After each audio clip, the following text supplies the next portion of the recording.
아멘. 할렐루야. 날씨가 너무 많이 덥죠. 오늘도 조금만 걸어도 그냥 온몸이 땀에서 그냥 너무너무 힘든 그런 시간과 날씨 같습니다. 여러분들 어쨌든 건강 유의하시고 가정에서도 전기세 때문에 에어컨 안 켜고 그렇게 하지 마시고 열병 납니다. 열병 나. 그러니까 꼭 에어컨도 좀 틀고 그래서 건강을 잘 유지하시면 좋겠습니다. 오늘 우리가 계속해서 마태복음에 있는 말씀으로 나아갑니다. 우리 지난 시간에 예수님께서 유월절 식사를 마치시고 제자들과 함께 마지막 기도하러 가시는 그런 장면을 보게 됩니다. 그 가시는 장소가 감람산이라는 곳으로 가게 됐죠. 이 감람산에서 무슨 일이 일어났을까? 36절 말씀 우리 한번 볼까요? 오늘 36절 말씀 같이 하겠습니다. 시작. 이에 예수께서 제자들과 함께 겟세마네라 하는 곳에 이르러 제자들에게 이르되 내가 저기 가서 기도할 동안에 너희는 여기 앉아 있어라 하시고 아멘. 여기 보니까 제자들과 함께 겟세마네 동산으로 이렇게 가게 됐다. 가게 된다. 근데 이 감람산에 도착해서 중간점에 11명의 제자들 데리고 가다가 8명은 그곳에 잠시 있게 하고 3명의 제자들만 데리고 그렇게 겟세마니라 하는 곳으로 올라가게 되죠. 이 겟세마니라고 하는 곳은 오늘 저기에 사진에 나와 있는 것처럼 저렇게 나무가 있고 그 나무 밑에서 그렇게 예수님이 기도하는 장소다 이렇게 생각을 해봅니다. 이 겟세마네라는 이 뜻은요 올리브 기름을 짜는 털이라는 그런 뜻을 가지고 있습니다. 정황상 예수님은 시간만 나면 늘 이곳에 와서 하나님 앞에 기도하는 그런 기도의 자리였죠. 그런데 오늘 그 어느 때보다도 그 기도의 자리에 오면서 마음이 무거웠어요. 너무나 가슴에 이 엉어리가 진 것처럼 그렇게 예수님이 고민하는 그 문제를 가지고 이 겟세마네라 하는 이 동산에 올라오게 되는데 이 3명의 제자는 함께 이렇게 예수님과 올라오게 돼요.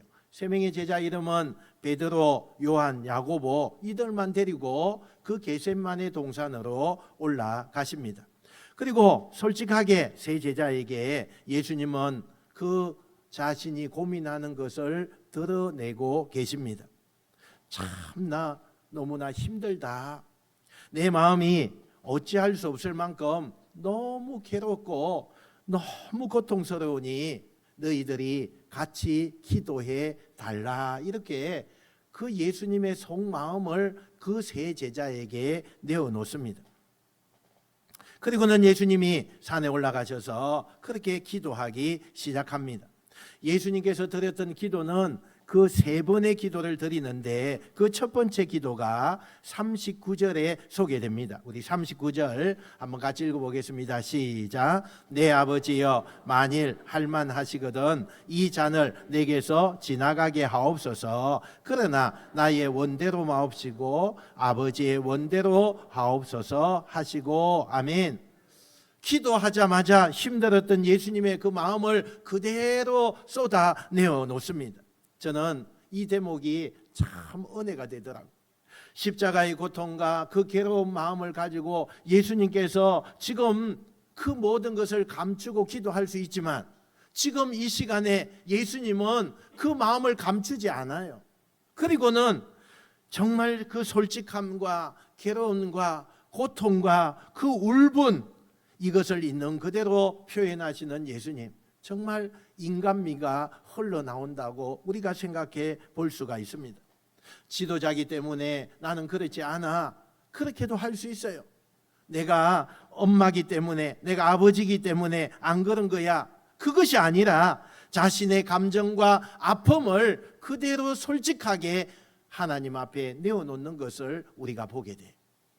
때로는 우리 성도들에게 울고 싶을 때가 있죠. 울고 싶을 때가 있어요. 그 울고 싶을 때 여러분 우십시오. 슬픔이 복받쳐 오르고 때로는 내 감정이 어떻게 감당할 수 없을 만큼 힘들 때에 여러분 솔직하게 그 힘든 것을 고백하십시오. 왜?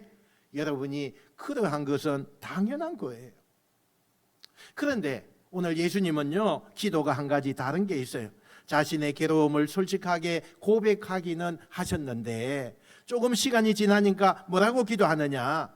할 수 있거든 이 고난을 피하게 해달라고 절규하시던 그 예수님께서 어떻게 기도가 조금씩 바뀌어지느냐? 제 마음은 그렇습니다. 하나님, 제 마음 아시죠? 그런데 그래도 내 마음, 내 생각, 내가 원하는 대로가 아닌 하나님의 원대로 되어지기를 원합니다. 이렇게 기도가 바뀌어지는 것을 보게 돼요. 처음에는 내 생각을 얘기해요. 예수님께서 할 수만 있다면 이 고통, 이 고난 당하지 않고 구원의 길을 낼 수 있다면 하나님 그 방법 그렇게 해주시면 안 되겠습니까? 꼭 이 방법이 아닌 구원을 하시되 다른 방법이 있다면 이 방법이 아닌 그 방법도 있으면 말씀해 주십시오. 그렇게 솔직하게 고백을 드리지만 그러나 정녕 하나님 아버지 이 계획과 이 일을 이루기 원한다면 나의 아버지의 뜻대로 하십시오라고 기도가 변행되는 것을 보게 돼요.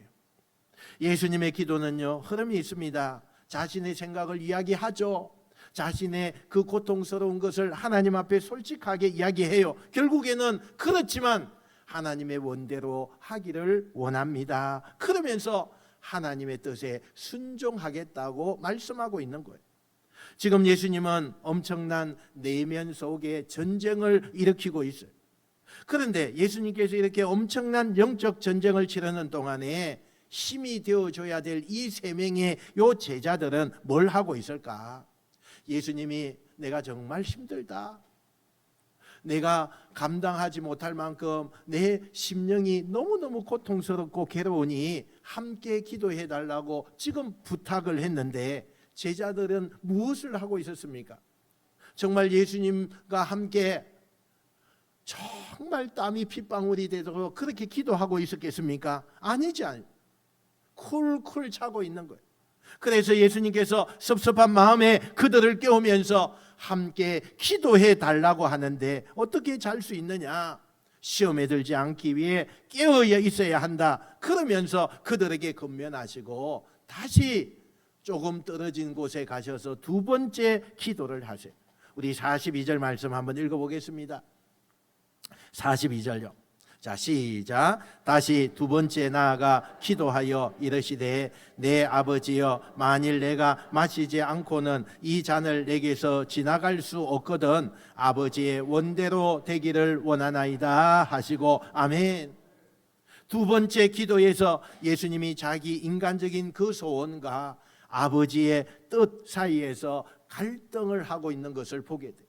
그러나 역시 예수님의 기도는 아버지께 순종하겠습니다 라고 하는 그 끝을 맺고 있는 것을 우리가 주의 깊게 살펴볼 수가 있어요. 그리고 얼마 동안 기도한 다음에 다시 제자들에게 옵니다. 역시 제자들은 졸고 있는 그것을 확인한 뒤에 더 이상 그 제자들을 깨우지 않아요. 그리고는 다시 세 번째 기도를 드립니다. 이미 앞에서 첫 번째, 두 번째 그렇게 엄청난 내면의 전쟁을 치른 그 예수님께서 이미 몸과 마음이 다 지쳤어요. 굉장히 지쳤습니다. 그리고 마지막 세 번째 기도를 드릴 때는 정말 세상 말로 마치 미친 사람처럼 기도하기 시작해요. 이미 온 몸은 완전히 땀에 젖어 있었고 통곡하고 목이 메여서 우는 목소리로 갈라지고 그리고는 그 표현을 온 몸으로 몸부림치기 때문에 육체적으로는 굉장히 탈진해져 있고 정신적으로는 오락가락할 정도의 그런, 정말 보통 사람들이 보면 이 사람이 약간 제정신이 아니다, 정말 행설수설하듯이 아마 그런 모습으로 세 번째 기도를 하고 계시는 거예요. 그런데 이 세 번째 기도도 역시 예수님은 점점 시간이 가면 갈수록 첫 번째, 두 번째 기도처럼 결국 하나님의 뜻 앞에 순종하겠습니다 하는 기도로 바뀌는 것을 보게 돼. 그리고는 이 세 번째 기도를 마치신 예수님은 뭔가 굳은 결심을 한 것 같이 벌떡 일어나서 제자들에게 다가가십니다. 그리고 여기에 유명한 예수님의 겟세마네의 기도에 대한 내용이 오늘 우리에게 나타내 보여주고 있는 것입니다.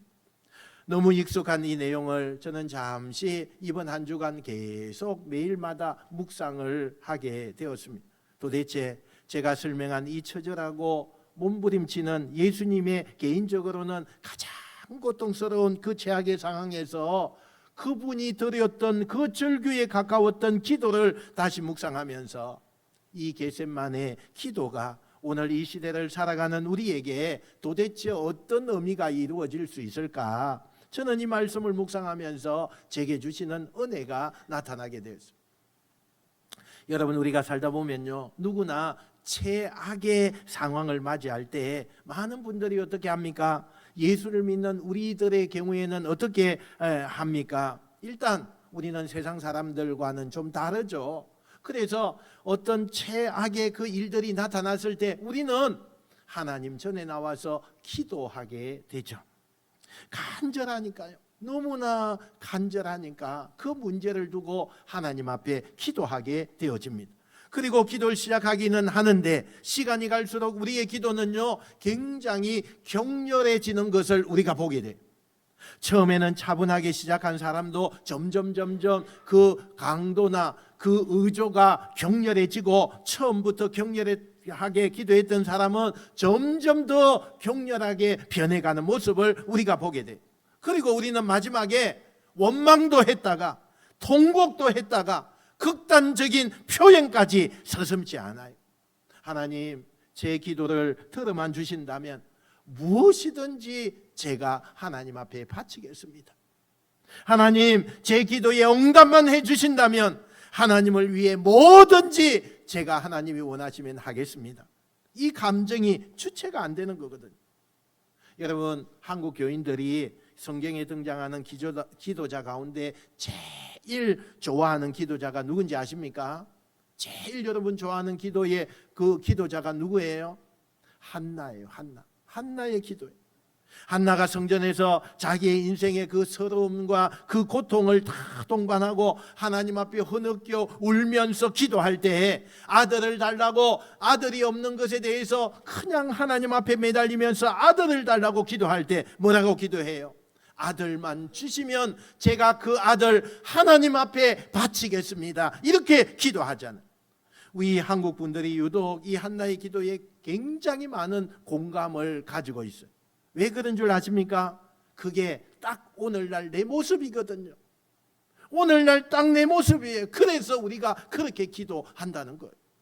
그런데 지금 예수님의 기도는 어떻습니까? 처음에는 솔직하게 자신의 그 어려움과 고난과 정말 감당할 수 없는 그 감정을요 다 꺼내서 하나님 앞에 기도해요.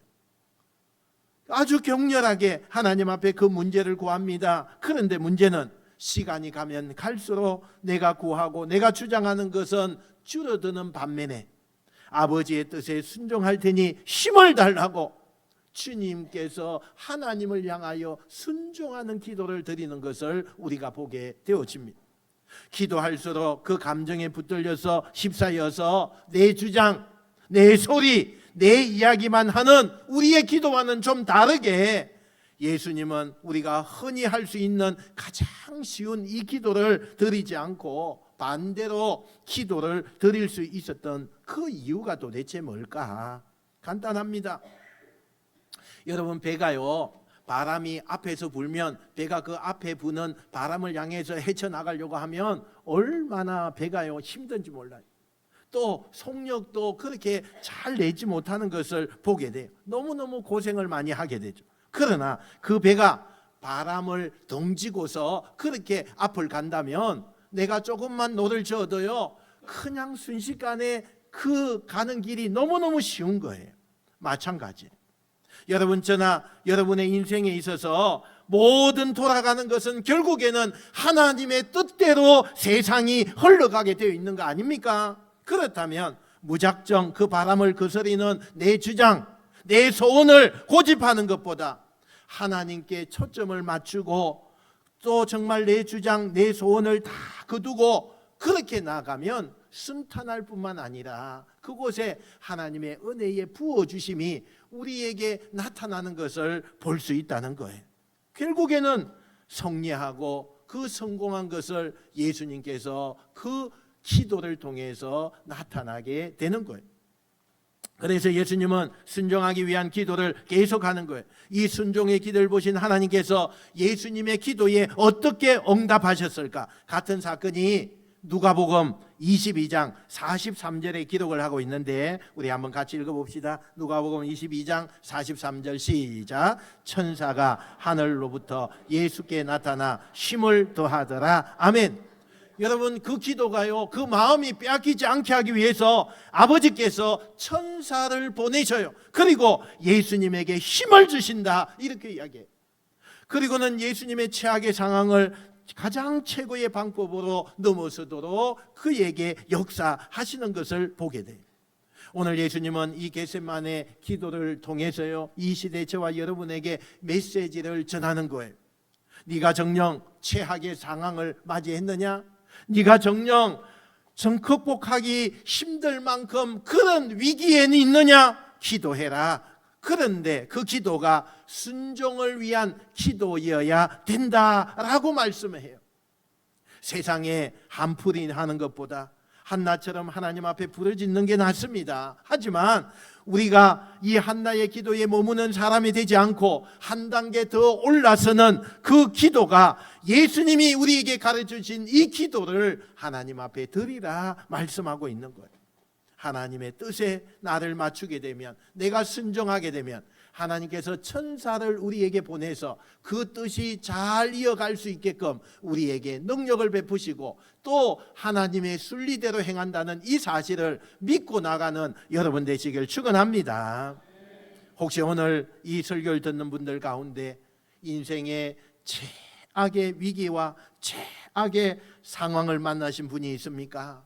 그렇다면 내 소원에 빠지지 마시고 먼저 하나님의 뜻을 구하시기 바랍니다. 그리고 그 하나님의 그 바람의 흐름에 따라서 나를 맡기십시오. 여러분에게 최악의 상황이지만 그 상황을 통해서 우리가 알지 못하는 새로운 길을 만드시고 여시고 인도하시고 그 길의 주인공이 되게 하시는 하나님의 은혜를 만나게 될 줄로 믿습니다.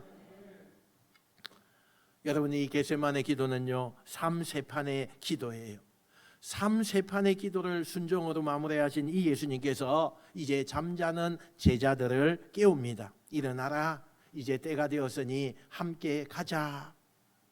그리고 비장한 결심으로 예수님은 일어섭니다. 그때에서야 잠들어 있었던 베드로, 야고보, 요한이 일어나지요. 근데 바로 이때 저쪽에서 머물던 제자들이 웅성거리는 소리가 들리면서 한 무리와 함께 기도하고 있는 그 장소에 예수님께 사람들이 그 어두운 그 밤에 몰려오는 거예요. 다른 사람들은 다 누군지 모르겠어요. 그런데 맨 앞에 선 사람은 누구인지 금방 알 수 있을 것 같아요. 6월절 식사 도중에 그 자리를 도망치듯이 그렇게 흔적도 없이 사라져갔던 그 가룟 유다가 그 맨 앞에 있어요.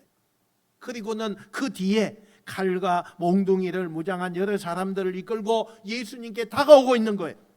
이 사람들은 가룟 유다와 함께 예수님을 체포하러 온 적들이지요. 여기서 우리는 이 가룟 유다에 대해서 조금 더 생각해 볼 필요가 있어요. 여러분, 사람이 살면서 제일 힘든 때가 어느 때예요? 여러분이 살아가면서 제일 힘든 때가 어떤 때죠? 언제냐면 나와 가장 가까운 사람들에게 배신과 상처를 당할 때 너무너무 힘들죠. 이미 여러분들 인생 속에서도 이 문제 때문에 너무나 고통스러워하고 그게 평생의 트라우마가 되어져서 나에게 정말 상처가 되어 있는 그런 분들이 혹 있을 수 있어요. 차라리 모르는 사람이면 저 멀리서 내가 알지 못하는 그런 사람에게 내가 그런 상처를 받고 내가 그런 배신을 당하고 내가 그렇게 한다면 아마 그것은 그냥 금방 그 상처가 사라질 거예요. 그런데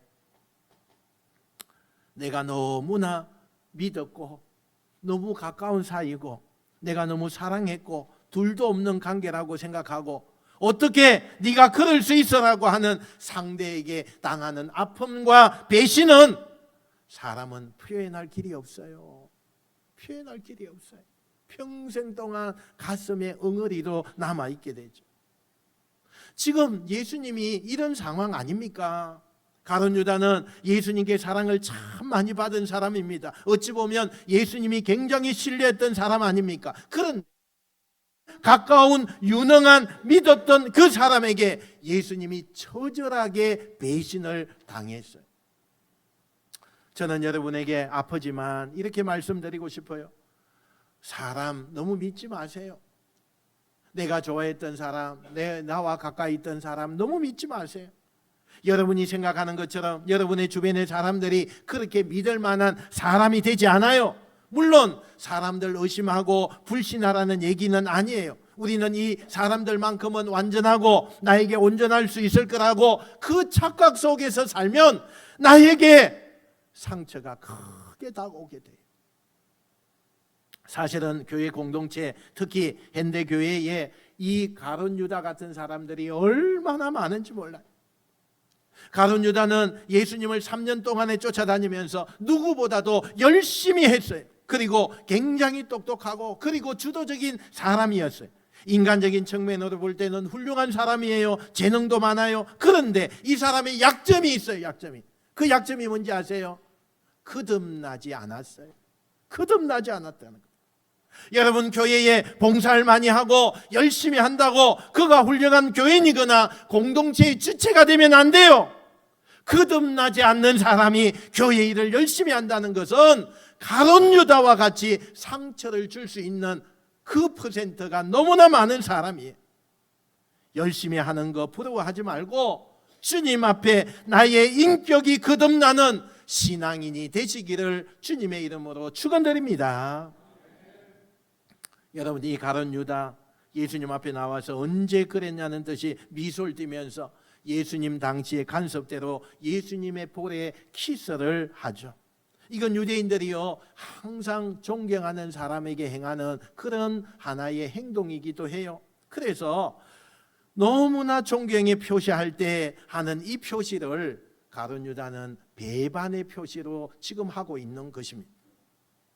이미 적들과 가룟 유다는 작전을 짜고 들어오는 거예요. 예수님이 이맘때쯤이면 저 겟세마네 동산에 올라가서 기도하고 있을 것이다. 이것을 알고 있는 가룟 유다가 정보를 흘려주고 지금은 밤이고 어둡기 때문에 사람을 구분할 수 없고 예수님이 누군지 지금 대제사장의 종들이나 군인들은 예수님을 잘 모르니까 가룟 유다가 내가 예수님이 누군지 예수님께 가서 인사를 하고 그 볼에 입맞춤을 할 때 그가 예수님이니 그 타이밍을 놓치지 말고 체포하면 된다. 나름대로 작전을 짜고 가룟 유다는 예수님께 나와서 그걸 지금 행하고 있는 거예요.